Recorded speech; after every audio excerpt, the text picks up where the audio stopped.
No vídeo de hoje eu vim contar para você as minhas melhores dicas para desenvolver posterior de coxa e o glúteo. Para quem não sabe, para quem é novo no meu Instagram, eu sempre recebo muitos elogios sobre o meu posterior de coxa, perguntando o que é que eu fiz para desenvolver, porque assim, de longe, o que mais se destaca em mim em relação aos músculos é o posterior de coxa. Isso é desde o início dos meus treinos.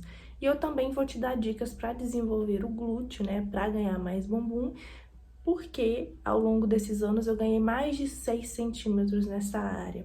E bom, antes de falar sobre os exercícios para essas áreas, né, os melhores exercícios para glúteo e para posterior de coxa, eu preciso te falar primeiro sobre duas coisinhas que você tem que ter, que tem que estar em dia, para que você realmente aproveite ao máximo esses tais exercícios. O nome dessas coisinhas são flexibilidade e mobilidade. Então, a sua capacidade de descer direito no agachamento, por exemplo, ou de fazer um exercício com boa amplitude, de esticar o seu músculo em algum exercício, está diretamente ligada a essas duas coisas que eu citei, que é a flexibilidade e a mobilidade. E a gente melhora elas treinando. Então, a flexibilidade, existem formas diferentes de você treinar ela, a frequência, o horário para fazer. Tem muito profissional que não indica fazer antes do treino, por alguns motivos, mas a mobilidade, geralmente, a gente faz antes.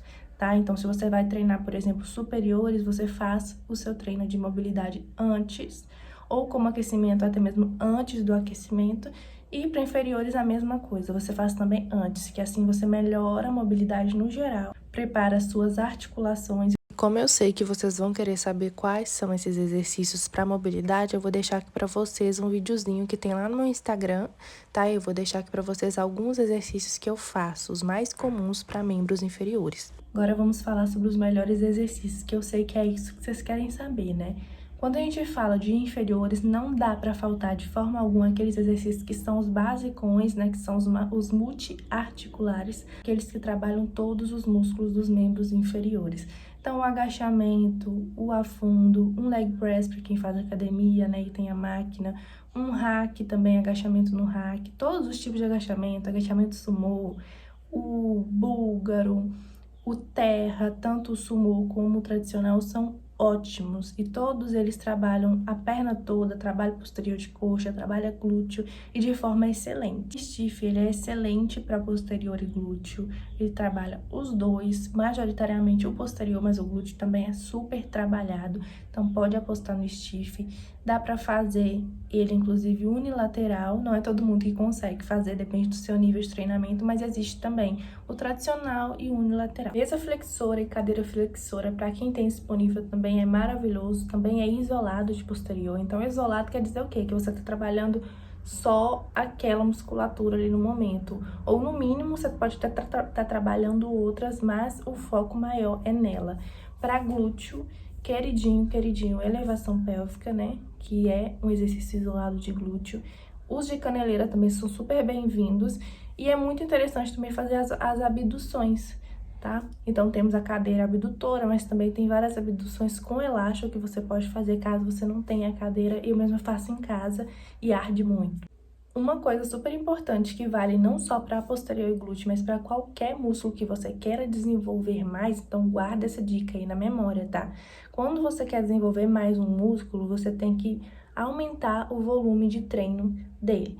Volume de treino é um termo muito complexo para explicar para vocês em um vídeo, mas basicamente vocês têm que treinar mais a musculatura, então com mais repetições, com mais dias de treino, com mais séries. Obviamente, um profissional capacitado vai fazer isso para você de uma forma muito mais simples e você só vai colocar em prática, mas só para vocês entenderem que, por exemplo, se você tem uma divisão de treino, de treinar inferiores 3 vezes na semana, e você quer aumentar o seu glúteo e o seu posterior, dificilmente você vai, então, treinar 2 vezes quadríceps e uma glúteo posterior. Na maioria das vezes, o ideal é fazer o contrário, é treinar 2 vezes o posterior e 1 vez o quadríceps. Mesmo que em treinos de inferiores a gente sempre treine tudo, a ênfase é maior, né, em cada um. A gente consegue deixar os nossos treinos com mais ênfase em cada parte. Então, é muito melhor você dar mais ênfase naquela parte que você quer que cresça mais no momento. Concentre-se na musculatura na hora que você estiver fazendo o exercício. pensa no glúteo, pensa no posterior, para você levar realmente o seu corpo a usar aquelas fibras, a usar aquele músculo, porque muitas vezes a pessoa faz o exercício tocado. E se tratando principalmente dessas duas partes, a ativação é muito importante e às vezes é difícil.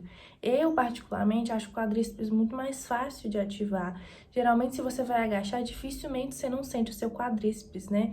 Ele é o que mais é solicitado em vários exercícios. Mas se você vai agachar, por exemplo, muitas vezes você agacha e não sente o glúteo, mesmo que ele seja solicitado também.